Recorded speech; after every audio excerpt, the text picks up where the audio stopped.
Let's start off this part of the show with an introduction from Matt Stevens. Orla, where are we? We are in Café de Palm on Palmgracht in the Jordaan area of Amsterdam, Terry. He called me Terry. 12 points for the cafe. It's lovely. He was... Sorry. He was an absolute... Do you know how this whole television thing works? So I can't hear your audio. You need to speak into the microphone. So what we need, guys, in terms of images, is just a stock picture of Terry Wogan on blankety blank. Yeah. Oh, I loved blankety blank, blankety blank, blankety blank, blankety blank, blankety blank. Yeah, you won't let... I can't come in. You were doing it and I couldn't Shall get I stop at night? Yeah. Yeah. I'm trying to think when our paths first crossed professionally. Just to put this in a little bit of context, people will be familiar with us, maybe others not so much, they've seen us around, but we've actually been working together for probably, on and off, about 10 years. We went on site for 2 Jerry for Sky because we were doing the Daily Highlights programme. We had the rights to it for a couple of years. So it was 2013 and 2014. So I feel like it was one of those Jerry because it would have been with Leah. And that was when you were at Sky, wasn't it? At Sky Sports. So I was mainly a journalist then and wanting to move a little bit into the presenting side of sports as well because I find such joy in that. But yeah, that was my sort of, the start of my segue into sports presenting. That's it, because you were presenting Sky Sports, weren't the news bit, with Sky Sports News. Yeah, Sky Sports News. The ticker on the right-hand side, all the football results, that was your all the face, football wasn't results it? and all the ACLs you can throw a stick at. Do you look back on those years with fondness? What was it like then for you compared to now? Has a lot changed? I do think it's changed because there are a lot more women now anyway in sports media, and our focus is on women's sport an awful lot more than when I started. So we're allowed a lot more space, I think, than whenever I first started out. But whenever I started at Sky Sports News, because I was at Sky News to begin with, I was a news correspondent. Yes. And when I moved over to Sky Sports News, I think it's funny because people assume that a woman within that setup, and certainly as it was then, and it was very, the women were very polished and stylised, the assumption would have been that you would have felt you were there for a certain reason.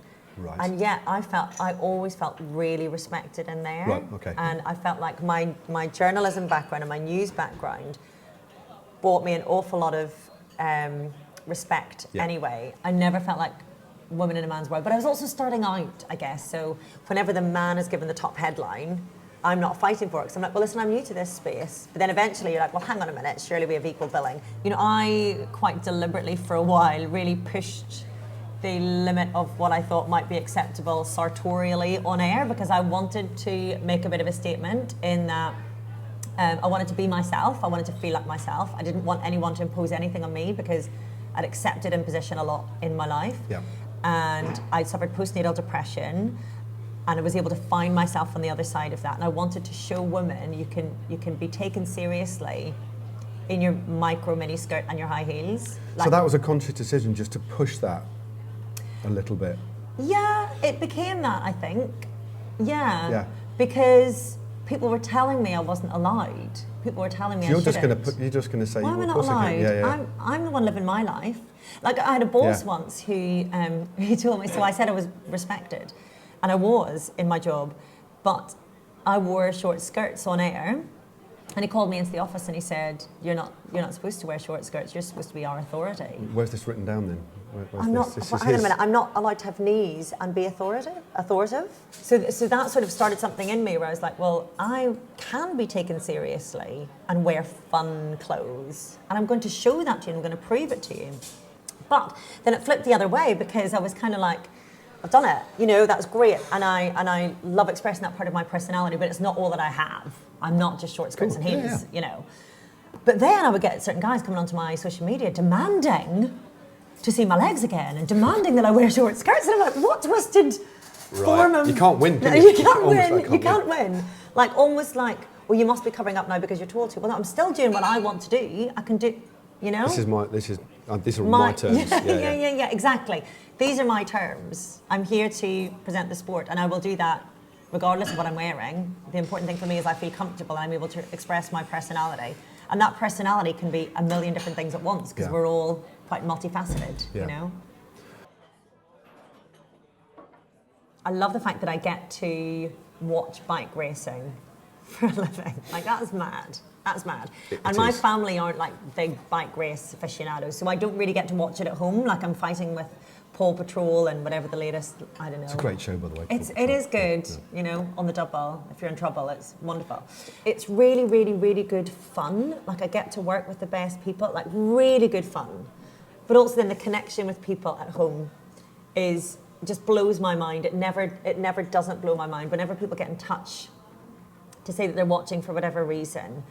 And I know that social media, you know, there's the negative side to it and whatnot, and I do try to call that out just to expose it. But, but the number of people, Matt, who send the most beautiful, beautiful messages, and especially during the Tour de France, and I realise how much of a role the Tour de France in particular plays in certain people's lives. And we're that constant every day. We're in their lives every single day, and there's that connection. And I've had correspondence from people who've suffered the worst possible things that you can go through, and be that sickness of themselves or sickness of a loved one, or, you know, there's always, not always, but there's often a sadness attached to any correspondence that comes my way, and they'll say, you kept us company, you know, you brought a smile to our faces through showcasing, obviously, the incredible work that the athletes are doing. And that is such an utter privilege that this is what almost makes me cry. Because that's what living is, you know. Yeah. It's connection. It's connection, and trying to bring your love bubble to more people. But it's just positivity. You're right. It is. You know, and it's allowing people a space to have fun and making fun matter. Yeah, all of that together is what I love about the job so much. Yeah. It's incredible. I think when people come up to me and say, you know, apart from saying that you're a bit of a loon or whatever, they generally say very nice things. And I always thank them. And I always say thank you for taking the time to tell me. Because, exactly. You know, if we took that for granted, what would we be, you know? Yeah, exactly. And people are very, actually exclusive. I've never had a problem with anybody that will come up, apart from sometimes at events when they might be in your personal space, that's weird. But most people are wonderful. And I do say, it's almost like a stock phrase, thanks for telling me that, because I mean it. Because it actually makes me think that I'm actually doing something okay, and that I've made a difference. The fact that they've taken the time to either write a message, an email or whatever, or a letter, that happens. Absolutely. Is massive. It's such a human thing. It's that it's that two-way thing. Telly can appear to be very one way, but these days it isn't, because people can contact you and speak to you, can't they? And it is enormously rewarding. You can never ever take that for granted, because they're allowing you into their lives, you know, and that's not a given at all. No, totally. But I think it's a wonderful thing to be in the receiving end of, and most people don't get their jobs. No. You know, so you put up with the rubbish bits, but the good bits are way, way, way better than you would have in almost any other walk of life, you know. I want to know, were you a crier? I'm a big crier. Are you? I'm such a crier. I can't help it, and I actually don't mind. I love that. I love that. This is why I love you, Matt Stevens. I love that. I don't mind. I mean, I think it's really healthy. I think it's really good for men. I think I've always been shown, luckily, a lot of love as a kid. Yeah. And also I've seen a lot of kids through my old career that never were shown it. Yeah. And it's fundamentally one of the most important things in the world is being human, is to be loved, isn't it? It's the only thing that matters. So I cry a lot, and I don't know if you've experienced this, on long haul flights. And that is a phenomenon. I've read about it. It's like this. Yeah. So I cry. It doesn't have to be long haul, by the way. Oh no, just when you just go in the air. Just in the air. I'm crying all the time. I bawled at the last season of Ted Lasso. I said this earlier because I watched most of it travelling between here and London. You would have bawled like by a factor of 3 or 4 then, because I bawled at sea level at that. And there's a couple of times in comms where I just had to stop speaking. You know, and generally it's a victory or something like that, and you can see what it means to a rider or a team or something, and that cathartic moment, given the sacrifice that sports people put in. You can't help but be a part of it, and caring about the sport that we're passionate about, you know, is important, isn't it? Well, there's no point in doing it otherwise. When people say that we're too invested in the athletes, like, you know, as long as we're not cheerleading, which we're not. Yeah. I think actually... You can celebrate without cheerleading, though. You can celebrate the defeats as well, knowing that they've put their heart and soul into something without it becoming a cheerleading effort. But I feel like we're supposed to be the conduit for the person watching at home, and if they care enough to be watching, we owe them a bit of respect to care as much as they do. And I also think for the athletes, if they're going to invest all of themselves into this sport, it's our duty to be the narrator of that entire story. So I think it does matter. 10 times braver. 10 times braver, yeah. Something that's very, very close to your heart, which you do talk a lot about.